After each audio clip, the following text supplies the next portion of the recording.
besties! Hey! And welcome to season 5. We're at episode 4. It was such a huge difference when I started using check-ins. And also consistency is key, so they know exactly what their day is going to look like, because it's going to be up on that board. We found that some learners don't actually know the days of the week and don't really know the organisation of the day. So I've had messages of children that are feeling really upset and really sad, but I've also had messages of, it's my brother's birthday in 2 days and we're going to the beach and we're getting ice cream and I'm so excited.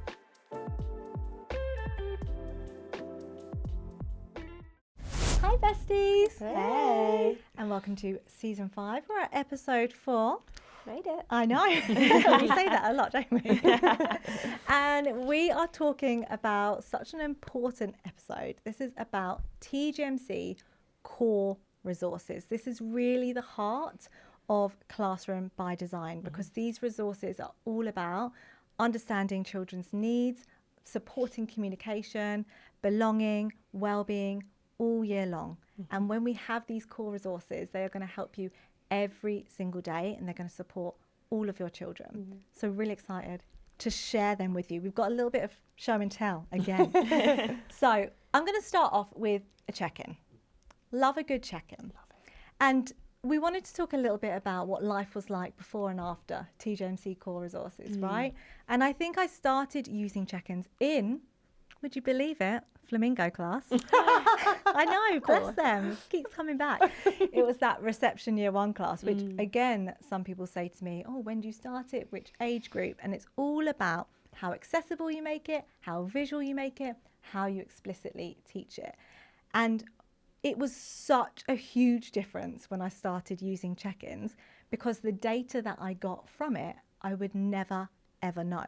So they would put, and at the time it was good old-fashioned lollipop sticks, which are absolutely fine. There are so many different ways to do check-ins, and they would put their lollipop sticks in the feeling that they felt like, and then I would follow up with them.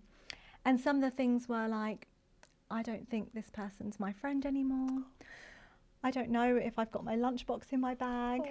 I didn't have breakfast this morning. And they were things that there is no way I would be able to know, because we're going straight into phonics. So there wasn't any time to have that buffer, and I wouldn't be able to identify that, and therefore I wouldn't be able to spot when those unmet needs then turned into big feelings, which turned into big behaviours. And if we don't have check-ins, what happens is we end up looking at the behaviour. And that's a sad place to be. It's a sad place of CSI where you don't know what's going on. You're like, where has this happened? So when we use check-ins, it's a proactive, preventative approach strategy. I was like, no, I always say PPS. PPS, baby. Proactive, preventative strategy. It's about getting ahead. So we have a new one, and it is the check-in dial. And I'm going to get it up here. This is fresh this week.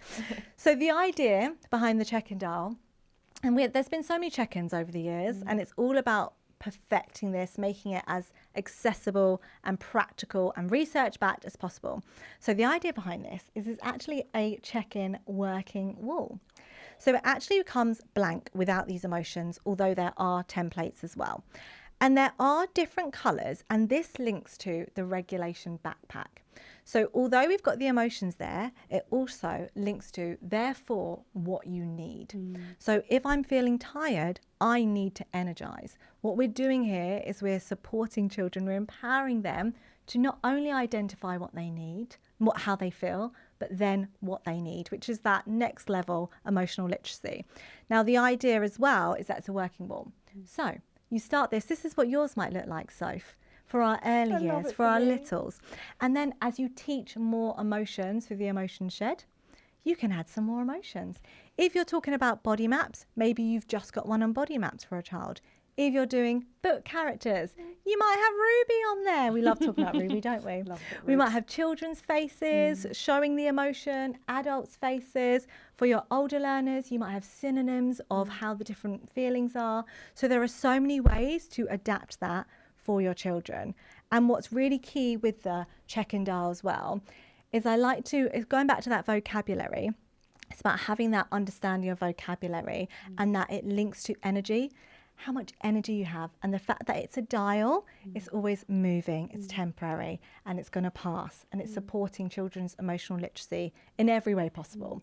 So that is our whole class check-in, and we also have our desk check-ins, so children can say how they're feeling if they're at tables. And we have another core resource as well, which is our communication or connection box. Yeah. I use mine alongside our check-ins in the morning. So when the children are checking in, they also have the opportunity just inside the box. Again, TGMC resources. Also, this is so Evie, this one as well. Like, it's so beautiful. I told you I love boxes. And the children know that they've got that the period of time that check-in lasts. They're normally listening to a books or a nice calm backpack whilst this is happening, and they know that they've got that entire time to write a message, and they know that at the end of every single day I go through and I read their messages. And so they know that their voice is always heard. And Absolutely. it just, again, like you've said before, you find out things that you wouldn't have found out otherwise. And I've had messages of children that are feeling really upset and really sad, but I've also had messages of, it's my brother's birthday in 2 days and we're going to the beach and we're getting ice cream and I'm so excited. And it's so lovely because it's that connection with children that is being built, and I just love it.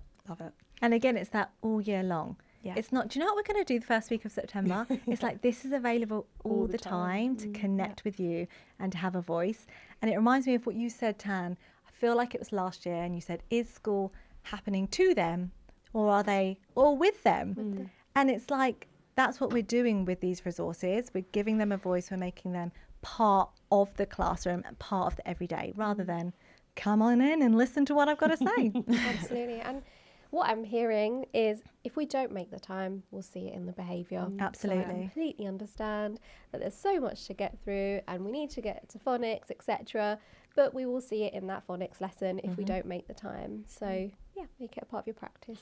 Absolutely. It's about assimilating these into your everyday practice. So another key one is another fave, which is Makaton. And this actually started as non-verbal signals. I think, it's the classic toilet, water. And actually it was a member who said, do you know what, can we do these in Makaton? Because some of my children use Makaton. So here we are. Absolutely. So Makaton is a whole kind of training scheme. So if you do have pupils who communicate using Makaton, then you will have certain levels to start on, or strategies to use specifically for those learners as well. And as your member said as well, it's about how we can generalise that to support those learners, but also to support your whole class too. It may be that you consider BSL, again looking at the needs in your classroom as well. And today we're going to look at Makaton to support communication in our classrooms. And again, it's to support those children to communicate with you if, for example, they may not have the words to be able to do so just yet, or it may be that they don't want anyone else to know, for example. They're a little bit anxious to pop their hands up as well. So I thought we'd do a little practice today. So we're going to start with, one of my favourite is to help. So can you help me? So it may be that a child may not be able to say that whole sentence, but actually you can teach your children that this sign means help. So we have other ones, and then we'll do them individually if you like. We have rights, and this is all available in your TGMC. Finished, drink, can I ask a friend, toilet, and talk to you as well. So you can see already how beneficial that can be in your classroom, just to support that smooth sailing as well. So let's start all together. So palm out and then dominant hand on top. So again, sometimes thumb is up and then sometimes thumb is down. As long as you are consistent, then that's absolutely fine. So we do help. So can you help me would be towards you. So that's to sign that. But then, for example, if a child is really having a difficult time, for example, and they might not quite like the auditory stimulation they're receiving, too much chatter going on, you can go up to that child and then say help. So you can say, I can help you if you like as well. So that's one to have there. There's another one which is hand out, dominant hand again, and then rights. It might be that you might want to indicate that it's time to write. Let's get back to our seats. It's time to write, especially for a child who may need support with organisation, walking around the classroom. It's time to write. Another way that you can use this is for the check-in box, like what Evie just said as well. I actually have something I need to write in there that I want to share with you. Don't want to make it or vocalise it at the moment. Let me just use it in that way. Next, we're going to look at finished. And again, for this one, for our younger students, especially it's important for tasks that they're really engaged in, and it's actually time to finish that water play. It's time to finish that lovely, slimy, messy activity. So again, it's sometimes really difficult to hear that sometimes and see that sometimes. So why not pause and then use your finish sign? So it'll be your hands together and then you go downwards like that. So finished. Again, for children with different motor abilities, fine motor abilities, they may communicate that to you differently. You will know what that looks like for that child, and you may need to use it in a different way as well. But again, as long as there's consistency, that's really important too. Our next one is drink, which is normal. So just pick it up and then drink in that way with your dominant hand. And then our next one is, can I ask a friend? So again, if there's a question that a child has, or you've asked a pupil and they may not be able to kind of answer it at that point, they may want to do a discreet friend sign to you. So it could just be towards you as well, and they can indicate that to you as well. And again, that will help them to ask someone else. But how lovely is that when you feel like you put someone on the spot and they don't quite have the answer? Yes, that's a great way to do that too. So another one is toilets. So I think for this one, it's key because we see an increase in pupils asking for the toilet, for their water bottle, etc. For many reasons. One, because it's a basic need, they need to get up and go. But another reason maybe is if they're really struggling to retain what you're saying. It may have been that something happened, but it's just a way that their body is telling them they need a break.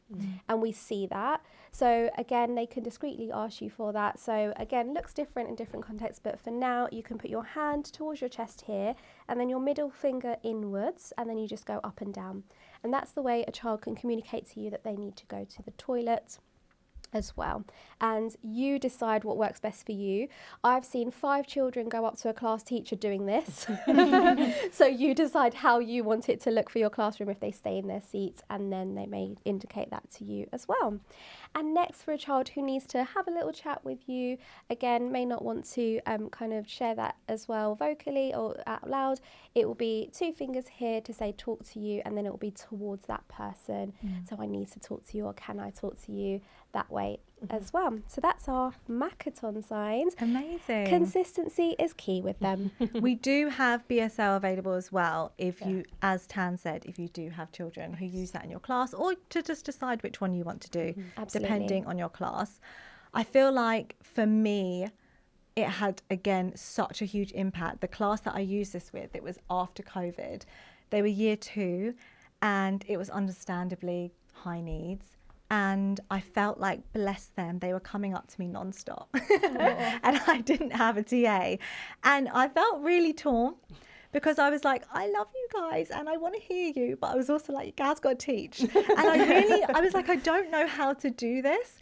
And once I implemented these, it was, again, what we're talking about today is all about that classroom exhale.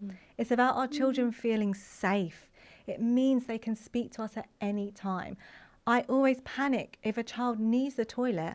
When are they going to do it? Because if I've started my lesson, I'm getting to the end of it. Or I know exactly what the next thing is. I'm going into groups. And at what point do they go, oh, excuse me? And it's actually really scary as well. It's really scary to say, I need the toilet for some children as well. Absolutely. It's giving all children a voice, and it means that they can meet their needs at all time. It's also another check-in.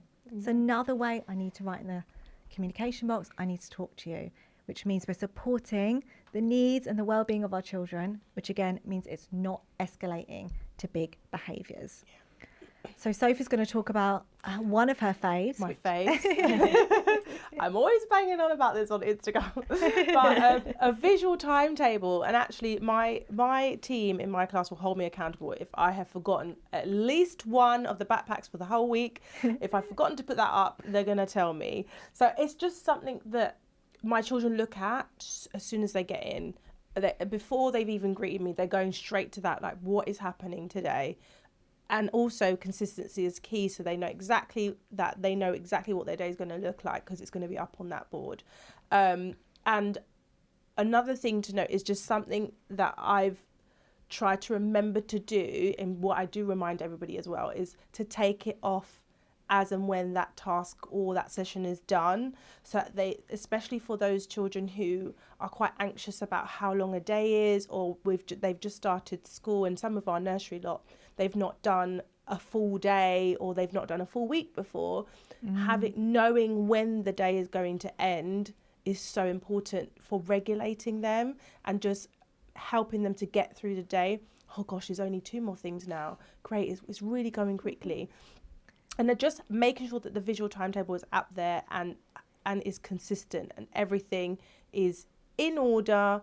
Oh, please don't put it out of order, but in order. They know exactly what's happening. And also, for my lot, they've really loved knowing that there's like a backpack in between each session, so they're not coming straight in and straight into phonics. Oh no, we've got our breathing backpack first, or we've got our focus backpack first, and then we're going to move into phonics. So they've really enjoyed that. So I've now had to make sure that's on there, and they will call me out on that if it's not on there. But yeah, a visual timetable, it just reduces so much anxiety, and it again, it's about solidifying those routines and consistency and building that rhythm and routine for your whole day. I talk about it at the beginning of every session, right? This is what our day is going to look like to team. First, we've got this, then we're going to build all the way down to this, and then we've got home time at the end. So they love it, and they say it with me, and they remind me if I haven't taken it off. So it's really, really good. I will scream about the visual timetable all day long. So it's that regulation, also that predictability. Yeah. I also think what's quite nice with your visual timetable, when you are taking it down but putting it in a separate pile, because then at the end of the day, sometimes children feel like they're just racing through to the next thing. And it's a really nice opportunity to go, whoa, look at what we've done. And it's really nice for that peak end of the day as well. We've worked so hard today. Do you remember this lesson? Oh my gosh, we learned a new sound. That was incredible. You know, let's give ourselves a clap. And just supporting children to reflect on everything that they've achieved. I think that's really nice as well. Can I just say, with the visual timetable as well, for older pupils that I work with, we found that some learners don't actually know the days of the week and don't really know the organisation of the day, which is impacting on how they're feeling about attending school in the first place. So I think I completely understand when sometimes it's, I haven't quite moved it for a day, or for example, if that happens and then it becomes wallpaper, but actually the meaning, the message that you are sending is, this is what's happening next. For our younger learners developing, they're learning the days of the week as they go along. So they may not know what next week means, or what next Tuesday means, for example. No, that always means tomorrow. Absolutely, or in the next minute. Or Christmas. So we're getting on the plane and going on the trip. So it's just, that's what I mean. So I think it's just ensuring consistency with it, but there's meaning behind these approaches. It's not pretty. It's not for pretty. Yeah, I think it's easy to forget actually how much they do rely on it and look at it in the mornings before I've gone through it with the children. I quite often think, are they actually looking at this? And sometimes I glance over and I see them with their friends pointing at different things, and they'll come to me and they say, oh, DT's on the board, what's DT today? And then the classic is when if there's a bigger job, a longer piece of learning, like we were doing fruit tasting last week, so it's a longer lesson, and so the children come in and go, wow, today's short. I love that. And we have the same discussion about how the timings of the day are still the same. But it's that made me think they are paying attention. They really do. They rely on that. And the message you're sending is, I think it's important because I'm using it, therefore they'll think it's important. Absolutely. And it goes back to that priming the brain as well. It's like, okay, we're doing this first, or we're going to assembly first, and it's getting them ready for it. Okay, we're going to something that we've referred to. It's a biggie. Are you ready, Evie? And just to say, this is what we mean when I said about it in episode 1, about Classroom by Designs. Evie has had this since September, even though it looks like she's just made it for like Art Attack. Art Attack. Lupita, this is one I made exactly. earlier. Oh my God, am I old? Okay. So let's talk about our tidy systems. So, job spinner. I have got my spinner with 5 different jobs in the middle and all of my table groups around the outside. So I've got pebbles, conkers, pine cones, acorns, berries. Love the names, by the way, Evie. Thank you. So cute. So the jobs then in the middle are lunch and snack team, tidy up team, teachers job squad, handout helpers, and class librarians. And obviously I've spoken to the children about what each of those jobs means. We've practiced having a go at doing that. We've talked about the responsibilities. And our routine in class is that every week on a Monday, after we've done our assembly, is we go through, we change our table captains, we move them all around a space, and then we do the spinner. And it literally is just a case of... That's it. Wow. And then we talk it through. Mm. And the children, again, it's one of those things that there have been a couple of times I've forgotten to do it, and they go, that was my job last week. Yeah. You've not changed it. And they'll they know what they're doing Yeah. next week because they know how it's spinning. Yeah. Exactly. And Again, they get priming the excited because they've got favourite jobs. And Yeah. I'm doing the library next week. I get to use the scanner. And it's just really lovely. And it, again, building connection, responsibility, teamwork. There's so many reasons why this should be in classrooms. Another one is like the previous episode where we spoke about executive functions. By doing activities like this, you're teaching children explicitly how to organise themselves and to manage their time within that as well. Absolutely. And how much workload is that for you? Minimal. Minimal. And yes, these children are little, and I think often I've heard people fall into the trap of, but they're really little. Like, can they do those? Can they take that responsibility? Yes, they can. Absolutely, they can. You just need to show them how. Absolutely. And this is a big And tell way. us about class captains as well, because you do Table captains. Yes. Alongside. So this is in terms of kind of whole class, Yeah. and then each table group.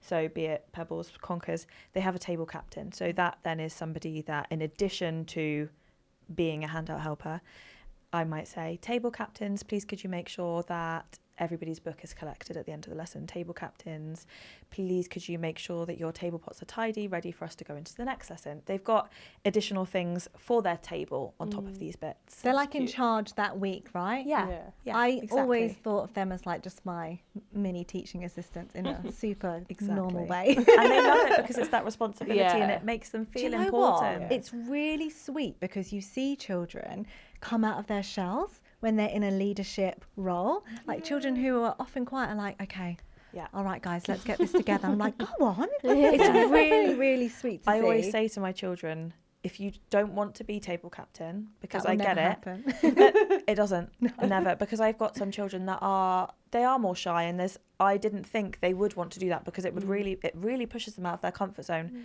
Not one child has ever turned down being table captain, ever. It's And I empowering think though, the isn't it? idea that Yeah. you just, Amazing. I don't know how you do it. I just moved it. So if it was Tan 1 week, next week it's me, then it's Evie, Yeah. and I just We moved just it go around around in a once. Yeah. circle, so it's predictable. Even get the table captains to move it. That's why I would do it on a Monday, rub out the names from the last week, because we've also got it displayed on the whiteboard so that I can remember who it is. Yeah. But they also have a little captain's hat that goes on their desk plate. Too cute. That is so It goes cute. on there. I can't deal. And so on a Monday, the old I say, your last responsibility as table captain is to move the hat onto the next person. Around the table it goes. I and love they that. it. And this is what we great. mean by classroom design. It's doing the work Yeah. for you. They understand Yeah. what's going on. You understand what's going on. And everything is just running. The extent all of my year effort long. is this at the start of the year, the 5 wood slices on the whiteboard, and 5 captain's hats. Yeah. And That's I it. love that you haven't related your classroom captain to any reward. Like No. you've There been was Dada, nothing. therefore you get this, and then it causes tension for no reason. Like I Yeah. love that Yeah, what's it's the point? a rota. Exactly. And with that, I know I feel like I could just talk about this forever. It's time captains. But like because they know everyone's having a go, it really supports that community. Because they Yeah. know, "No, I'm going to be next week. So Tan, I'm listening. What we got to do, baby?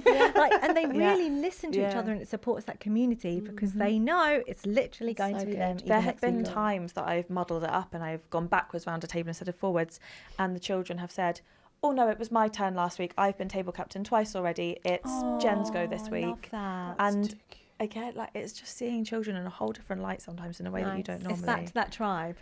Okay, I could talk about that forever. all We day, should do all another day. episode on that because I just love it. Let's talk about flexi seating. Oh, but I wanted to talk about Daddy. So I often get asked, Jen, like I need to do whole class sitting or slant, star sitting. I'm sure you've come across these. It's basically requirements of how children sit in a cookie cutter way all the day long, which is sitting up straight, eyes at the teacher, legs crossed, arms folded. And there is absolutely no shame here, because this is what I was told to do. Yeah. I honestly didn't think a beat about it. I was like, okay. And it was really hard for me to actually rewire back straight, because you say it all the time, eyes on me, because that's how I trained to be a teacher, and that's everything I saw. But what we need to do is critically look at the first hurdle we are creating for our children when we're starting the learning, because as all of us are sat in our own ways right now, as we know, Tam, whenever we do training, teachers sit in different ways. And I know you've said, Tan, you've tried to say, right, we're all going to sit in exactly the same way, phones away, and it's not possible. So what we do when we enforce whole body listening, and this is whole body listening in a new light, but when we enforce the traditional one, we create a challenge and a barrier, and we enforce children to potentially feel uncomfortable in order to then learn, which makes no sense. It's one of those things you kind of have to unlearn, which I'm sure we all have been on that journey. So this is the alternative we created in TGMC. Absolutely. So we've got our flexi seating visual here for you. So I'll go through some of the options. So we've got our traditional crisscross it, and then we've got one leg pop it, mountain high, or legs to the side, taller hack if you're at the back, and it is fair to sit on a chair. Do you know the chant? Can you do a little melody? No, I got you, girl. Go on. At the back. So you go, criss and cross it, one leg pop it, mountain high or legs to the side, taller hack if you're at the back, and it is fair to sit on a chair. Love that. This makes me think as well, we spoke about in the last episode how we change our carpet spots all the time. I had to change my carpet spots a lot when I could start to see children's preferences for how they sat on the carpet, because I had a handful of children that would only ever kneel, and that doesn't work if you're at the front. Absolutely. And so when I moved them, they were naturally going back to that kneeling, and I found myself saying, oh no, because the person behind you can't see, and I was like, this is my problem, I moved you to the front. Let's move you somewhere you're more comfortable. And it's that constant reflection, but it's part of that. I think we need to consider as well different motor abilities when sitting at desks, etc. For some hypermobile children, it may be that it's more comfortable to just sit at a chair, because it could be quite painful to sit in a cross-legged position, etc.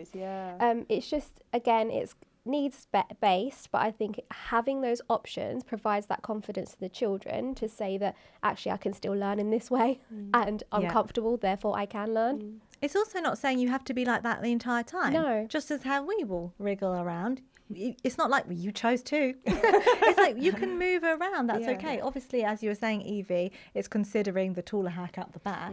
But it's about explicitly teaching that. And with all of these resources, as they are new resources, as we are going against lots of traditionalist strategies, they come with lessons. They come with explicit lessons so you can teach it to your children. So you're not like, oh, what if this happens? It all comes up. And I know, Soph, we talked about how Greg Bottrell, it was Can I Go Play Now? So talking about the criss and cross it. Literally. So it's for our youngest learners, especially our boys, crisscross it can be really uncomfortable because their hip flexors are much tighter than girls. So that whole time they are thinking, I'm in so much pain or I'm so uncomfortable, but the day I move, I'm going to get told to be back in that position. So they're literally not thinking about anything you're saying, but the fact that they're so uncomfortable. And I mean, me right now, I've got a very boy-heavy cohort. So having them all sit like that, it's not happening. I think I've got maybe one. But I get so much more learning from my children, and my carpet sessions are so much better because actually they can sit however they feel comfortable. And again, it's like for our youngest learners, I know some people go, oh, but you know, what happens when they lie down or things like that? It's about reminding them that this is how we sit. These are comfortable sitting positions, but they're also respectful to everybody that's around us as well. Yes. So it's reminding them about that and thinking of others at the same time. So yeah. Absolutely. And that's all in the lessons. It's things like you're not going to leave your hands there Yeah. because that could hurt someone or someone could tread on it. Yeah. So it's all of those nuances are picked up in the lessons so that you can be really successful with it. And also, it's not that length. Like, if you're a Yes. teacher, you're not going to be in that spot for like 30 minutes, we hope. So your lesson should be multisensory. Your lesson should involve that movement anyway. Yeah. So there will be different opportunities to sit in different ways in the classroom and hopefully get up and move and go and explore the resources. And if any of that seems wild, I would just encourage our listeners to sit cross-legged for like 10 minutes. I've still got pins and needles Like- from episode Yeah, one. I'm struggling. I'm struggling. Because seriously, it is really, really hard. I always compare it to like, would you stand in tree pose for the entire of your teaching input? Probs not. Probs not. So it's the same for that. And our last one is one of my faves. It's the Something is Wrong board and also the I Need board. This really links nicely to all of the check-in resources that we've spoken about. The fact that we are so passionate about giving every child a voice, but also making that accessible and practical for us as adults. Again, this was created a long time ago, like 6 years ago, but it came up in that class, not the flamingos. My fave, the COVID class where they had a lot of needs and I didn't have a teaching assistant. And I would recognize in the check-in, oh, okay, something's wrong. But I also still need to teach. So it's about, okay, now what's the next step? Yeah. And getting your classroom and your resources to be that third adult. So here they can explain what is wrong down to their basic needs, feelings, or things that are more complex. And we have one for our younger learners too. And I always recommend using like a fidget for this so that they don't have to pick up a pen, and then there's a hurdle that you don't need as well. So this is basically there for you so that they can tell you what is going on. I just need to have a little moment for these. These are called erasable pockets. Love them. And I have to say this because they're hard to find. It's like weird dark web situation. Honestly, you can't find it unless you say erasable pockets. And the reason why these are so good is they're really high quality. You can put two things in, but they also have holes in so you can hook them up. Okay? And they Erasable have- pockets, people. These ones don't, but a lot of them have elastic on the top, like a little loop, so you can Love hang them or that. put your whiteboard pens It's in just them. so helpful. And the other one is the I Need board as well. And this is for children to tell you what they need. So I need a drink, I need a tool, I need quiet. It's another way, similar to our Macathon. And we have the bookmarks as well for children who you feel like might need to tell you more often. So in that way they've got it on their desk or on their whiteboard and they can communicate to you all the time if there's something they need. And what I really like about these is it's just so easy to action. It's like, you need a blanket? Cool, we'll go get the weighted blanket. You need to move? No problem, let's go get you 2-minute movers. Need to rest? We know where the reading area is, my friends. So what's so important about these is they come up every single day, right? Yeah, they are there all of the time, and they provide children with that consistent holistic support that they need to thrive in a classroom.